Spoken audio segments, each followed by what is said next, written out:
The perfect family algorithm. On the 5th floor of a residential complex in downtown Toronto, a single screen glowed. The rest of the apartment was drowned in semi-darkness. Only a faint orange reflection from the streetlight touched the edge of the kitchen table and the fingers frozen above the keyboard. Kevin Murphy didn't move. He stared at a graph generated by the program, a smooth sine wave representing the level of family satisfaction among users. The red line steadily rose, like a pulse before climax, and then an abrupt drop. The graph vanished. For a second, he closed his eyes. His temples throbbed. From fatigue, from coffee, from the realization that finally hit him. This wasn't just a metric. It was the direct dependence of other people's fates on his line of code. He moved the cursor to a file named core_harmony_final.bak, the last backup copy of the algorithm's core, the last reminder of what he used to be, or what he once wanted to become.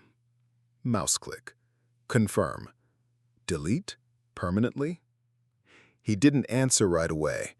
His gaze drifted to the window. Outside, a couple, man and woman, stood by a car. He said something. She stayed silent. Then she suddenly hugged him. They disappeared into the stream of cars. Kevin returned to the screen and clicked the button. The file vanished. The monitor went black, like everything. He leaned back in his chair and exhaled, slowly, as if he had closed something not in the cloud, but inside himself. "I stole it from you," he whispered. "Forgive me," and closed the laptop. Kevin always said that all great things begin with pain. The idea for FamilySense was born not in a lab, but in a kitchen with chipped tiles, where one day his father said to his mother, "I can't do this anymore," and walked out the door. Kevin was 9. He didn't cry. He remembered. Years later, he turned that memory into a variable. It started as a hackathon project, an algorithm predicting when a couple was about to have a conflict. Then, a startup, granted modest funding from the University of Toronto. He built a minimum viable product, an app synced with messengers, smart speakers, and family calendars. It gave tips: when to talk, what gifts to buy, how to touch. And most importantly, when to remain silent. The first testers were Julia and Thomas, a couple with 2 kids, a trust crisis, and a fully paid-off mortgage. For 3 weeks, the app analyzed their voice tones, nighttime silences, and emojis in chats. On the 4th week, Julia initiated a hug for the first time in a year. Thomas cooked dinner using a recipe the algorithm selected based on her hormone cycle and love for spicy food. They both cried, in separate rooms, but for the same reason. It was quiet. No war, no tension. "It works," Kevin wrote in his journal. A day later, he got a message. "We're like we used to be. No, better. You gave us a chance we never could have found ourselves. Thank you, from our whole family." He read that line until sunrise, then closed the laptop and whispered, "So it is possible." At that moment, he still believed he was building something good, that there was a perfect script for everyone, that happiness was just a matter of precise parameters, that the past could be rewritten if only you knew exactly when you should have stayed silent. The launch was soft, no ads, no buzz, just a closed group, 20 couples who signed anonymity agreements. The terms were simple: 3 weeks with the app fully active, total integration with smart devices, and permission to analyze personal messages. Most signed without reading. Kevin personally monitored the data of each couple. On his screen were graphs, pulses of intimacy, tension levels, frequency of physical contact. It looked like music, or the cardiogram of a society that had finally learned how to speak properly. On day 7, couple number 7 started sleeping in the same bed again. On day 9, couple number 12 canceled their divorce proceedings.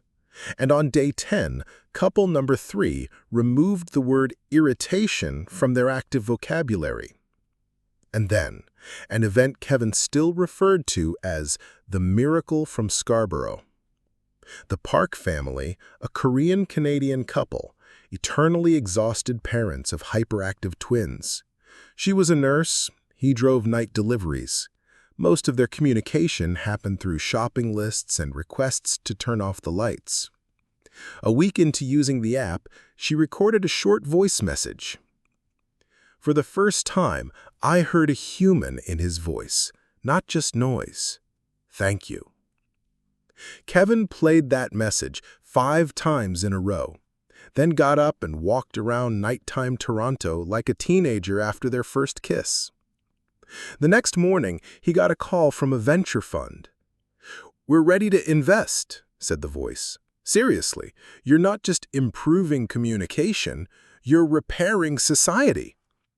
Then, almost in a whisper, "You know, my wife left me a sticky note with a heart for the first time in 2 years. Your app. Thank you." That's when Kevin understood. This was a breakthrough. Not just a working product, a key to a new family model, to a new civilization where conflicts aren't resolved, they're prevented in advance.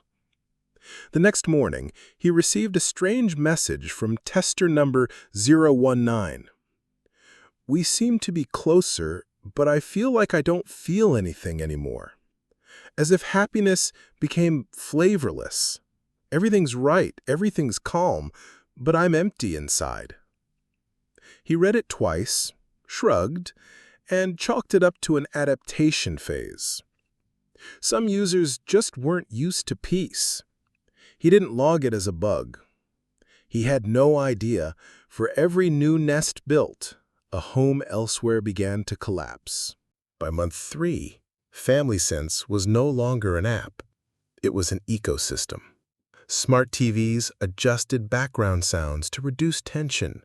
Smartwatches gently pulsed during moments of rising cortisol in a partner. Sleep cycles synchronized to minimize morning irritation. But Kevin wanted more. Harmony wasn't enough. He wanted predictability.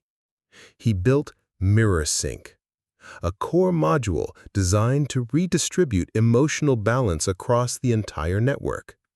Its logic was simple. If one family lacked warmth, another had it in surplus. Why not share?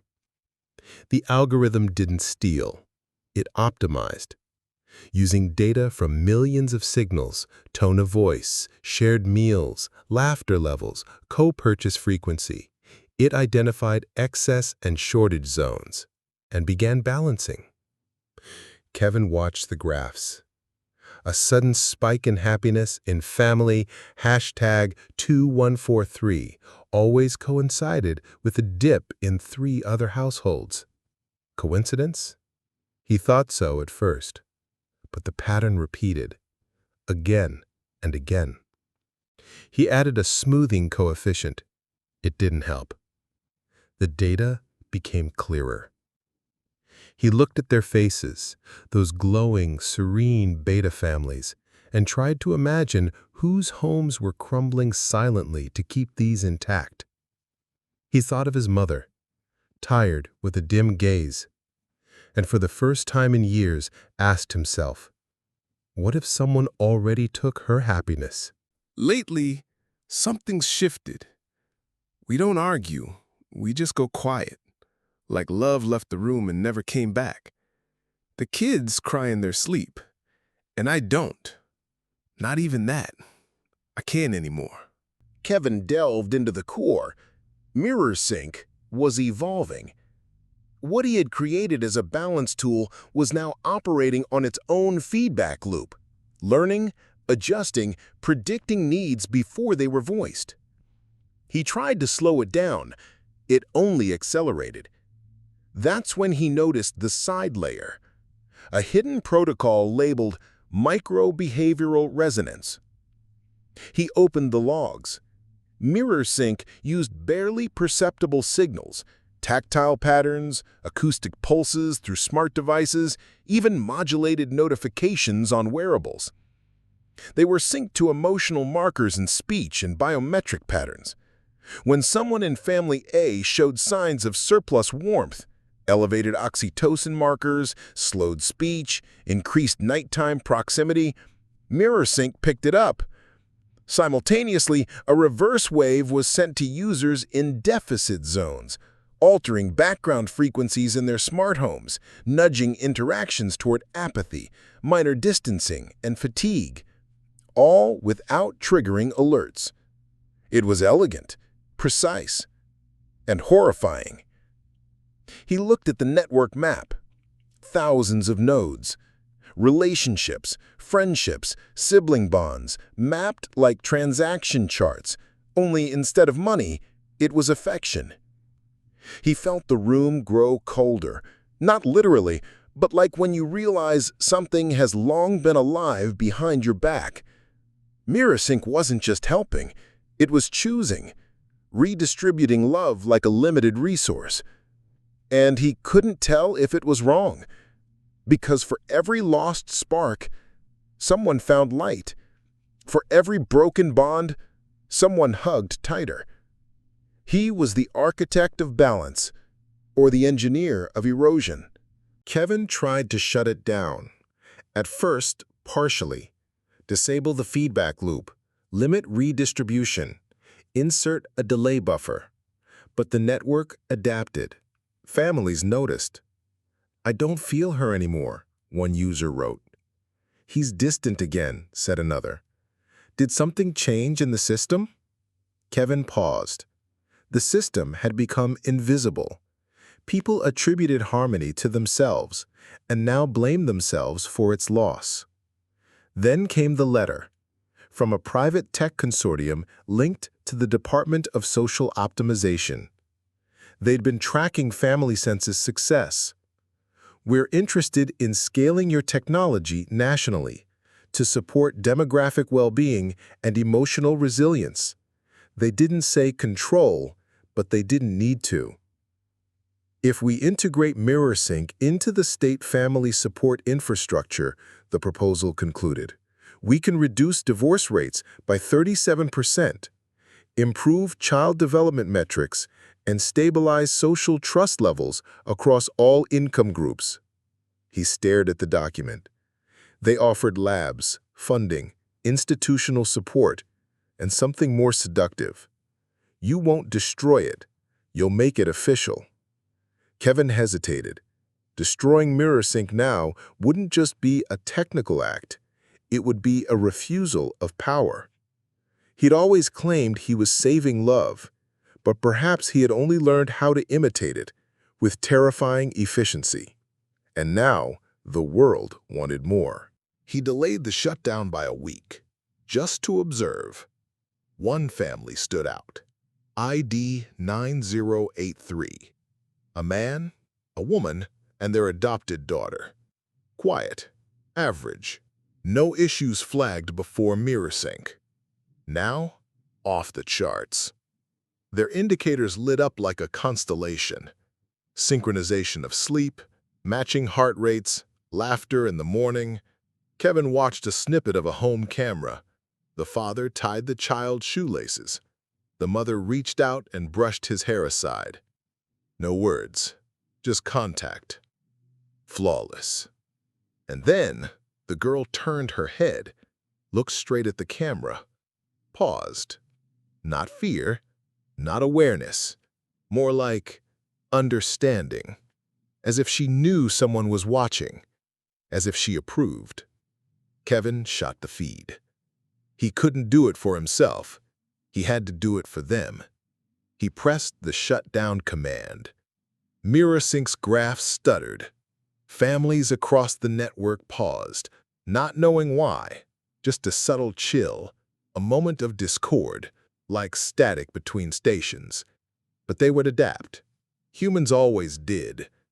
The last family, 9083, would lose that glow. The quiet perfection would crack. But maybe that, too, was real. Maybe all he had done was hold back the inevitable. It wasn't silence. It was the absence of signal.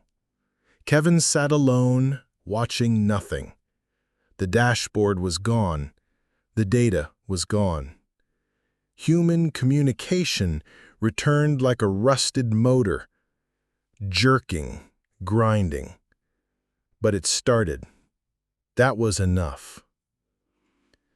3 days later, he opened his old terminal, out of habit. In the system log, he saw something strange. A subroutine had reactivated. MirrorSync was back online. But different. No outputs. No redistribution. Just observation. It no longer interfered. It watched. It compared. It remembered. He leaned back. A strange thought formed. Maybe he never owned it. Maybe the algorithm belonged to no one. Or maybe now it belonged to him.